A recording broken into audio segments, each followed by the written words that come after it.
Ассалаумағалейкум қазақ елі, екі сиыр YouTube арнамыздың тұрақты көрермендері, уәде Құдай сөзі. Сіздерден келген сұрақтарға барынша жауап беруге тырысамын деген. Жаңа бір кісі сұрапты, не үшін оны 6-7 ай байлайсың? 6-7 ай байлағанда өз басын жеп қоймай ма? 3-4 айда не қып шығармайсың дейді. Себебі, мысалы мен мына секілді бұзаулы сиыр алам, қазір 2,5 болды. 2,5 ай болды. 4 айда бұл ары кетсе 150-160 килограмм ет болады.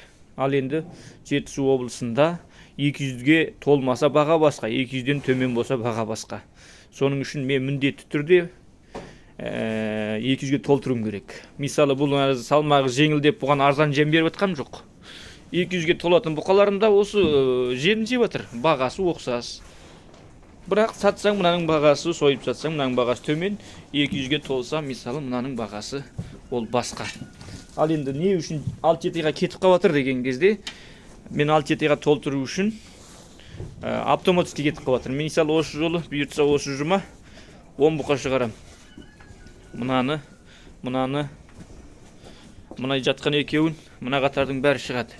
Мысалы мыналарды 200-ден асады деген үмітпен апарам. Сол кездерде мыналар қалып қояды міне. Мынау қалып қояды, мына жатқан. Мынау қалып қояды. Бұлар енді әзір 2,5 ай болып тұр. Бұл енді келесі 4 ай болғанда 200-ге толса бұлар шығады. Толмаса тағы іріктеліп қалады. Мыналар қалады. Мыналардың енді 4 айда мұны үшеуі дайын болады деп ойламаймын. 4,5-5 айда мыналар дайын болар. Әзір 2,5 ай. Осы үшеуі сіздер айтқандай 3-4 айда 200-ге толып қалар. Мыналарды енді мен 2-3 айда, 4 айда шығарып берсем, бұлардың жеген жемнің бағасы оқсас болса, маған ешкім бұл кішкене салмақ екен деп жемін арзанға бермесе,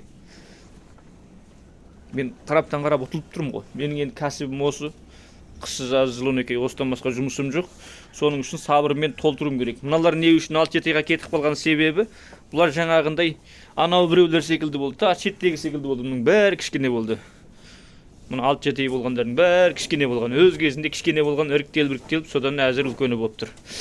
Осы екеуі гәне сіздер айтқан 3-4 айда шығып қалып тұр міне. Осы екеуі, мына төртеуі 4 айда шығып қалып тұр бұйыртса. Өйткені бұлар өзі кіргенде кесек ірілеу. Ал мыналар вообще кішкене болған.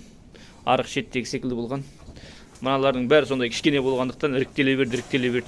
Мен 2 ай 3 айда бір шығарам, іріктеліп қалса тағы 2 ай тұрады. Солай. Енді басқа не қалды? Басқа сұрақтарыңыз болса айтасыздар, барынша ыждағатпен түсіндіруге тырысатын болам. Аман сау болыңыздар. Әлі күнге жазылмай тек қана көріп жүрген болсаңыздар, YouTube каналымызға тіркеліп жазылып қойыңыздар. Тағы да пікір алаңына өздеріңізді пікірлеріңізді жазсаңыздар, мен қабылдауға қолымнан келгенше қабылдаймын, және өз уәжімді айтып, бүгінгідей қабілетім жеткенше түсіндіретін болам.